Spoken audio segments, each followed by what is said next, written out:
Welcome to Bleav in Celtics. I'm your host, Warren Sean. Alongside me, as always, is the great Gary Washburn, and we're your host and resource for everything Celtics this season and all seasons. Gary, Celtics riding a 7-game winning streak. How are you feeling, though? How are you feeling about everything?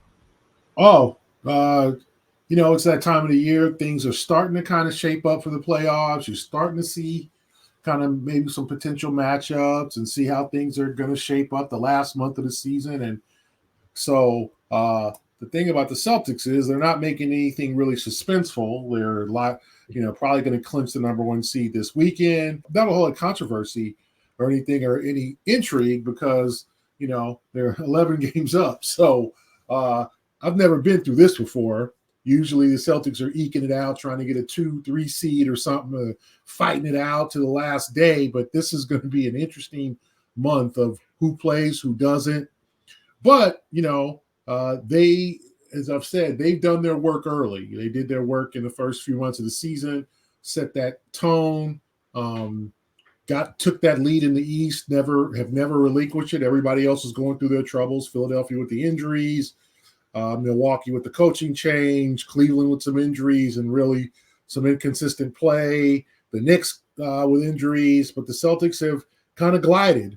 And now we're here. And I do think that they definitely, want to be able to, make this a memorable regular season, win 60-plus games, go down in the record books as one of the best regular season teams of all time. And then obviously the more important thing is prepare for the playoffs. Yeah, I like what you utilized there, Gary, in terms of their gliding, right? But now at some point they're going to have to stick the proverbial landing. So I think as these final games kind of come into focus here, 6-game road trip seems a little odd for this time of the year as we're going, after winning 7 straight here and beating Milwaukee, which we'll talk about here in a little bit. But there's a lot of things in flux. And as we were talking a little bit off air, the aspect of who they'll play really – they have no control of it being the number one seed, and all that now happens. It could be one of 4 potential teams, and of all that, you still don't even know what that is. You don't even know which 4 potential teams that is currently. So a lot is in flux. They can't really prepare for anything other than continuing to work on themselves. It sounds like we just had a bad breakup, but the Celtics ultimately are in the driver's seat, and that's where you want them to be. So we'll get into all of that in a little bit more here on Bleav in Celtics. But as always, we got to do our plugs. So if you're listening to the show on your favorite podcast platform, please give us a 5-star rating. If you're watching us on YouTube, make sure you like, comment, and subscribe. Make sure you follow Gary at G Washburn Globe. Follow me at Shaw Sports NBA and Bleav at Bleav Network or Bleav Sports. All right, Gary. So let's talk a little bit about Celtics Bucks, but this will lead us into the larger part of the conversation, I think. So Boston gets a break, if you will. No Giannis, in that home game. Have a lead as much as 21 points, and then the Bucks kind of storm back. Bobby Portis, becomes, Steph Curry from the 3-point line. They run more or less the same play a couple of times too to give them the exact same look. So a little concerning that they didn't figure out, the defense on that rotation. I think, a little bit quicker on some of those threes. But in general, the Celtics close the game. After Milwaukee gives them a pretty big scare, and without Giannis. So obviously the Celtics didn't have Drew Holiday as well too. But your thoughts more or less on that game, and that will lead us into the questions of concern, I guess, for Boston moving forward. Yeah, I thought it was a pretty until the last 9 minutes, a pretty impressive performance. They were up the entire game. They were taking care of business. They were moving the ball, hitting threes. Every time Milwaukee came and made a run, the Celtics were countering that run, and they finally, I think, Peyton Pritchard hits a 3 to begin the fourth quarter, and it's 104-83, and you're like, okay, very few teams, and although the Cavaliers did it earlier this month, are come back from a 21-point deficit.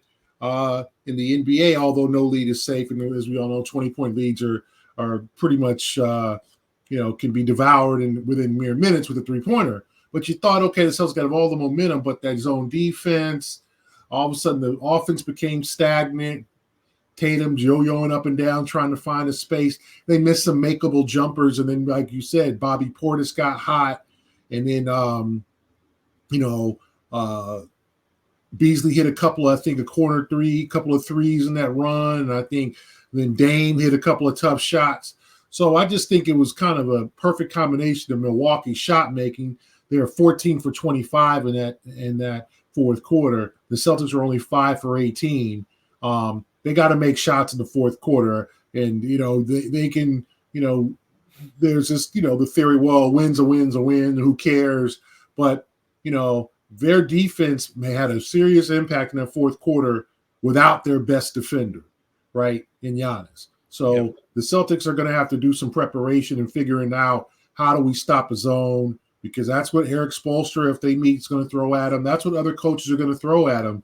That's their kryptonite at this point, and they have to learn to work. And sometimes the discouraging thing about it was Porzingis is usually a zone breaker, but he wasn't effective, and they put a real physical, whether it be Portis or they put a small on him, and he wasn't able to really just shoot over him and hit that 15-footer. What you want for people listening in that zone is get the ball into Porzingis, either let him play make or literally just hit free throw jumpers till you break out of the zone. There's a couple of ways to break a zone. One is to start hitting threes, and two is to hit that medium range jumper, because that spot generally in the middle of the floor is generally open. They were not able to do that, and then Tatum decided to attack the basket, got to the free throw line, then hit another difficult layup. They got some stops. Portis missed an open three that would have tied the game, although, as you say, he looked like Steph Curry. We saw, I think, he had 25 points in the first half against the Suns last Sunday, and so he can put it down. And I think the difference, I'll say this, like, there's a couple of things that I think you got to be concerned about as a Celtic fan with the Bucks. Chris Middleton is starting to look like Chris Middleton. He's not healthy yet completely, I don't think 100%, but he hit some shots. And then what they didn't have a couple years ago in that series was Portis. They did have Portis, but not at this high confidence level. So they're going to be able to score with you. And you've got to stop them. You got to get some stops, and you got to be able to score. And you can't, go through stretches. I think they went through a stretch of a 4-minute scoreless stretch and a 3-minute scoreless stretch in the fourth quarter. That can't happen. You're not going to win playoff games. And I think the Bucks walked away like, yeah, we can win here. We can win one or two here during the playoff series. And even they didn't have Drew. Yep, true. They didn't have Hauser. True. But they didn't have Giannis. So that might even out a little bit. So the Celtics have some things to work on over the next month or so, trying to figure out and unravel that zone defense, that thing that just kind of gives them trouble, the trapping. Tatum, kind of dribble. Okay, Jalen, you have it. Okay, you have it. Okay, Porzingis. Then somebody rushes a three. You want concise, complete, crisp offense down the stretch. And you got to pick up the pace. I think Jaylen Brown made a real interesting point last night. Like, we can still run. Like, we don't have to slow down. I mean, I just watched the tournament game between Nevada and Dayton.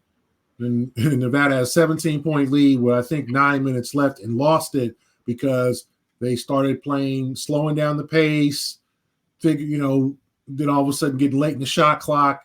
And that's what teams just happen to do. Like, that's just a real habit of teams, is okay, let's start burning this one clock. Okay, let's take our time here. We don't have to rush. And that plays a lot of times right into the opponent. When you slow it down, empty possession, they get hot. And I think that's what happened with the Bucks last night. And the Celtics won. We'll see what happens and who plays and who doesn't in that game a couple of weeks in Milwaukee. But I think both teams walked away like, we got something to work on. And the Bucks walked away like, yeah, we think we can beat these guys. Let's take it to this aspect here now, the second part of our conversation, in terms of, do you anticipate, some closing troubles? Now, we've seen this now a couple of times here, 20-plus point game, a 20-point lead against the Cavs, and Dean Wade of all people, whatever gets hot or whatever the case may be, brings it back. They don't have a way in essence to kind of counteract that. But the Cavs are going to have something to say within this and in the Eastern Conference, especially when they get everybody back. The Bucks are going to have some say in this in the Eastern Conference. Are you now concerned in any capacity of some of the old habits where Boston does get tight? I mean, and quite frankly, is it blowout or bust for them? Do they have the mental chops, if you will? Because a lot of it is the execution, not only from the players, but also from the coaching sidelines. And I'm not taking a shot at Joe here in any capacity. But are you concerned in any capacity about the way the Celtics are closing games here, or their ability to maybe do that come playoff time? Yeah, I mean, it is a concern because you want to see. I mean, they've been so good this year that they haven't had a lot of close games. But then again, you want to see them close out close games, and you don't want to see them blow big leads. But that's going to happen in the NBA. Every team blows leads. Every team seems to have a game under control and then loses that control. But the Celtics have to figure out some floor leadership. I was the last couple of minutes, Jason attacked. I thought that was good. Got to the line and hit that layup. Jalen could have made it an easier game if he hits 2 free throws. He misses them, although he hit a couple and a few minutes later.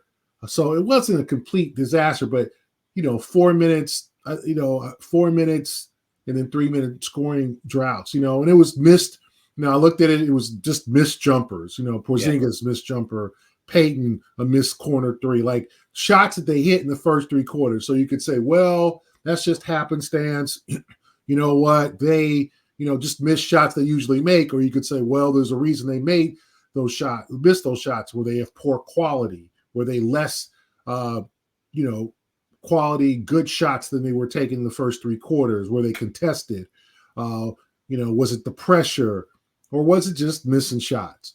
They'll tell you it's a make or miss league. It was just missing shots. But I think they've got to go back through the film, and I'm sure they will over the next few days, and just figure out what did we do. What could we have done better? Could we had a guy cut back door, maybe behind the zone, have someone in the dunker spot? What can we do against this zone so teams will snap out of it pretty quickly after 3 or 4 possessions? Because what you don't want is teams to go into zone and playing it half the game, and then suddenly it becomes an enigma and it becomes something that you cannot solve, or you're going to have constant trouble. I think people understand physically the Celtics are a hard team to keep up with. They got athletes, they got shooters, they got everything you want. But, it's a mental game. And if you get into their heads and make them hesitate a bit, you make Tatum think before he shoots. You make Brown look at 2 to 3 defenders. You make Porzingis have some little guy jumping at him and pushing him around a little bit. They might crack. And I think that's what teams like Milwaukee are going to look at. Another positive aspect is Milwaukee's got to, they got to play the playoffs too. So they're not going to be fresh as a daisy if they meet in the conference finals. They probably got to go through maybe a team like Miami in the first round and maybe a Cleveland or New York in the second round. So who knows what kind of bite they'll have taken out of them through those playoff series. So if you're the Celtics, you got to prepare for everything. And I think that this will be a good lesson. Gary, one of the things that I kept thinking about, especially post that game, if you will, was the perception. And I think we learned a lot about the Celtics perception, and I want to use a term, the bite taken out of them when Udoka left the roster last year, and how the Heat felt like they could attack. And there's they're not the same team. They're not the same defensively. They're not the same this way or that way. And, seeing Boston kind of, in essence, blow that lead, all I can hear, and I didn't see this for sure, but I can just hear Doc saying they're going to let us back in it. And I can see Spo saying that to his team, they're going to let us back in it. Good teams, good coaches, championship teams will never give up, right? And I think in that space, what do you know is the book on Boston as currently constructed? Because I know there was some transition last year. We know Joe has improved as a coach this year, obviously bolstered by, Charles Lee, Sam Cassell, and others. But what do you think is the book on there from the upper echelon of the Eastern Conference, if you will, about this Celtics team and their overall mental makeup? Yeah, I think that people think that they're a tougher team, and more experienced team, but you could still get them, right? Mm. But and can you set? But you could. I mean, but I think at this point, Warren, you can say it about every team. Milwaukee has looked terrible in games with Giannis, with Dame, and all that. So we're not. Miami lost at home to Washington about 10 days ago. And Miami then comes back and wins at Cleveland. Miami then, like everybody's got their faults, right? Everybody's got, no team is perfect. But if you're the Celtics, you want to be as perfect, as close to perfect as you can be, and you want to be nearly flawless to where people aren't testing your mental capabilities in terms of your toughness and your ability to thrive. And then what happens when you throw a zone? What happens when some other guy that you don't expect gets hot? What do you do? And that's what I think that I asked Mazzulla about that, on Wednesday night is what do you do? How your defense change when Portis suddenly becomes hot? Right. Like when do you start to say, okay, we got to send two at this guy. We got to get the ball out of his damn hands. We just can't let him post up. I mean, he has become a master mid-ranger, and now he's added the three, right? He's this is a guy I remember his, years ago in his draft interview when he came to Boston was like, I want to be like KG. And he like KG in some ways, just asked Nikola Miletic or whatever, the guy he punched in Chicago. He's a tough guy, but he has really become a really good player. And during his Milwaukee years, he bounced around a little bit, but man, he can, he's 6'11", he can post, he's tough, he can rebound, he can hit the three. He's a tough cover. So what do you do at Joe when that guy gets hot? It's not Dame, it's not Giannis, it's not even Middleton, it's Bobby Portis. What do you do? And I think they have to prepare for things like that. They were not prepared that Caleb Martin was going to turn to Kobe Bryant during the Miami series. They had no answer for Caleb Martin. And, I know Jimmy Butler won MVP of that series, but I voted for Caleb Martin because I thought he was nobody expected him to show up and hit every damn shot he took that was open. I mean, he burned the Celtics countless times during that series. And so what do you do defensively when a team with a good player gets hot? It's like, if you're the Celtics, if Hauser gets hot or Derek White, do you just take it or do you defend them differently? They've got to prepare for questions like that because there are going to be guys out of the blue that are going to come and have big series. And I said, Caleb Martin won the series, I felt like, for the Miami Heat. Jimmy Butler was good and Bam was good. And, some of those other guys, Duncan had his moments and things like that. But Caleb Martin won in that series. And the Celtics had to figure out defensively, what do they do when a guy gets hot? How do they not allow Milwaukee to shoot 56% in the fourth quarter and score 36, 37 points? You got to, because Giannis is bad enough. Then you got Dame, not bad enough, but tough enough. Then you got Dame. Then you have a third guy in Portis, and then Middleton. Those are four guys that can get any bucket they want at this point. You got to figure out a way to stop that. So they got some things to ponder. And I'm not saying Milwaukee's the 96 Bulls or anything. They got their weaknesses. They're an older team. They got their flaws. Their bench is not great. But to me, I feel like the Celtics got some homework to do. So before we move off of that point in general, Gary, my question to you here now is how much of that is a coaching decision or on the court leadership player decision to say, listen, enough of this Bobby Portis stuff. Where do you think the line, where does a line land? And if it does land, maybe say on the coaching side, should the players be the ones in essence say, you know what? No, Joe, I got to go out here and make an adjustment. Yeah. Well, I think the development was, Jaylen Brown covering Lillard and doing a fair job. I mean, Lillard struggled. I think he started 2 for 8. Then he hit his next 4. So he ended up making it into a pretty good game. And that's what Dame does. Dame ain't going to go, 3 for 20 too often. Dame's going to figure it out eventually. Right. But I think it's up to the players and the coach. It's up to Mazzulla to figure out, okay, like this guy is getting too open or we got to do something. We just can't, like, he just was, oh, I'll take this three. Boom. Oh, I'll take this three.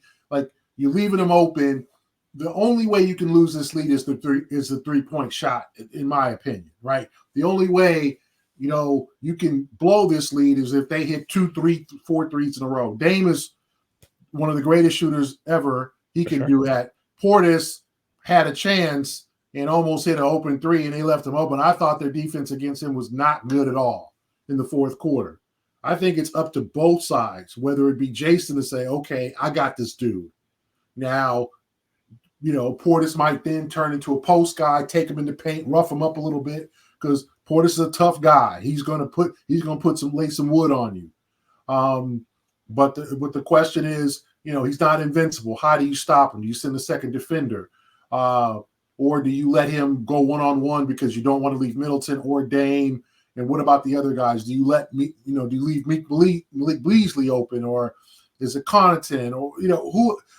Sometimes you got to pick your poison. That's why the Celtics burn teams so much, because teams are forced to pick poisons. So right. Sam Hauser gets 10 threes, or Derek White gets 7 threes, because you don't want Jalen or Jason to beat you. You don't want Porzingis to beat you. So to me, I think it's up to both. But I think Missoula does have to start sometimes divert from the game plan and go, okay, we're going to have to stop this dude. Like, this can't happen. And if Pat Connaughton hits a couple, or Malik Beasley, tip your cap, but to sit there and let Portis just go nuts, like, to me, if he's scoring 25 points in the first half, I mean, you got to do something in the second, right? So 14 in the fourth, I said he was pretty pedestrian in the first 3 quarters. He had a couple of buckets, but he did not literally do much. And then suddenly he turned it on. Yeah, no. Yeah, it's the old, Mike Tyson, everybody has a plan, right? Get punched in the face. And I think if someone's punching you in the face, you have to kind of adjust that plan and do so on the fly. But I think it is a delicate balance, right? Because they're like, all right, well, he hit 2 in a row. Do you give him a shot at the third? Because, the law of averages say, and we just came off of a game, a couple of weeks ago where the Warriors like, go ahead, Jalen, shoot it. We dare you. And, he burned them. So, the game planning is a tough decision, but ultimately I think, that's what makes a champion. If the Celtics want to be that, then they will have to figure that out. We'll close this one out here with 2 very, very simple questions here, G. And maybe you've already touched on it here a little bit as we've been discussing, the latest game, and primarily that Celtics versus Bucks game. But to you, in your opinion, the best thing about the Boston Celtics this season is what? And then I want to ask you the worst thing about the Boston Celtics so far this season. The best thing is just their ability to win, their ability to learn from last year's mistakes, the growth of a lot of guys, Derek White taking a step forward, Jaylen Brown playing the best basketball of his career, Jason Tatum remaining pretty steady, the emergence of Kristaps Porzingis and him being the perfect fit to this team, and then Joe Mazzulla, quite honestly, taking that step forward as a coach and becoming a really high-quality NBA head coach, and who's approaching probably, not the top 5, I wouldn't say that yet, but maybe the top 10, the first half. And that's saying something. There's a lot of good coaches in the league, and there's a lot of coaches you would say, is a good coach, maybe not top 20, or, but they're 21, Willie Green or, JB Bickerstaff, guys that are quality coaches, right? So, I just think their growth is the best thing. The worst thing is really it's just they haven't done it yet. They have not won a championship yet. The worst thing is the kind of the picture ahead, the storm that could be coming. To me, is like, none of this means anything if they don't win a title. I mean, that's the whole thing. Like, this is a make or break year for this franchise. You could say that the last couple years, and they went to the finals, and I think, last year they had a real golden opportunity, but this year, the changes they made, getting rid of Marcus Smart, moving on from Malcolm Brogdon and Robert Williams, bringing in an all-star caliber guard in Jrue Holiday, bringing in a guy who's kind of always been on the cusp of an all-star in Kristaps Porzingis, the emergence of Derek White. This is it. Milwaukee's got their title, right? There's other teams, Miami won, and with LeBron, they've won a title since you last won a title. I mean, there's some hungry teams. Obviously, the Knicks haven't won in 41 or 51 years, so there's some hungry teams out there. But the Celtics have been the best team in the league through the entire year, and they should be the hungriest. And the question is, how is this all going to pan out in May and June? And none of us can predict that, how this is all going to go down. And that's the interesting part about covering this team is, it's, all this is great, but, it's like the, I was talking with some coworkers like the 07 Patriots. Hey, that 18-0 was fantastic, but you lost the Super Bowl.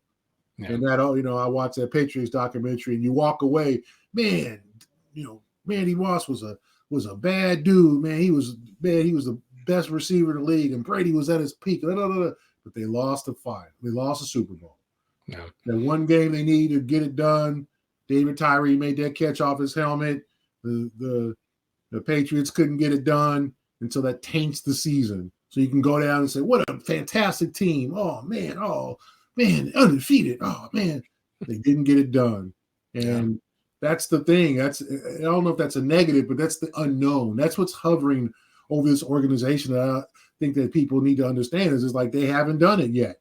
They don't have a title. Milwaukee, as much as they're hungry, they got a title under their belt. Giannis has been a champion. Denver, Jokic has been a champion. Curry has been a champion. LeBron has been a champion.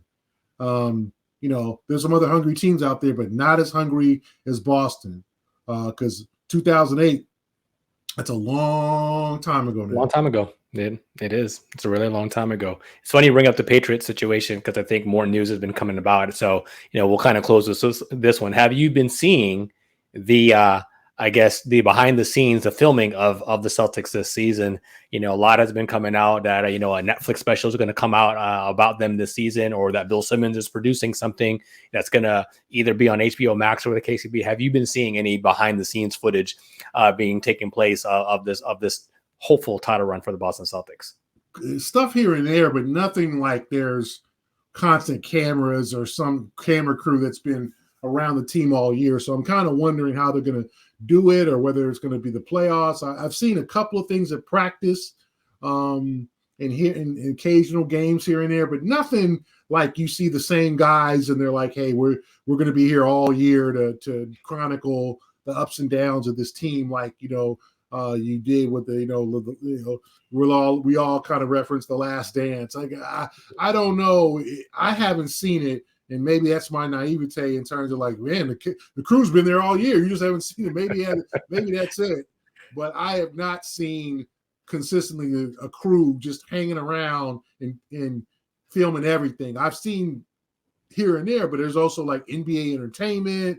There's TV stations. There's all types of folks. The TNT people. So there's all types of little kind of specials, documentaries, clips that get released. So I don't know. Well, they cannot film that if they do it without the great Gary Washburn. So they'll have to absolutely get your take and input on this season for sure. So that'll do it for this week's edition of Bleav in Celtics. Gary, thank you so much for always providing that insight. As always, make sure you follow him at G Washburn Globe. Follow me at Shaw Sports NBA. We'll see how the Celtics do in the midst of this 6-game road trip coming up. Hopefully, can continue to keep it pushing. Hopefully, we're not streak stoppers here. Last time we talk about the streak, they definitely lost 2 in a row. So we'll see how things go here going into Detroit. Catch you next week here on Bleav in Celtics, y'all. Peace out.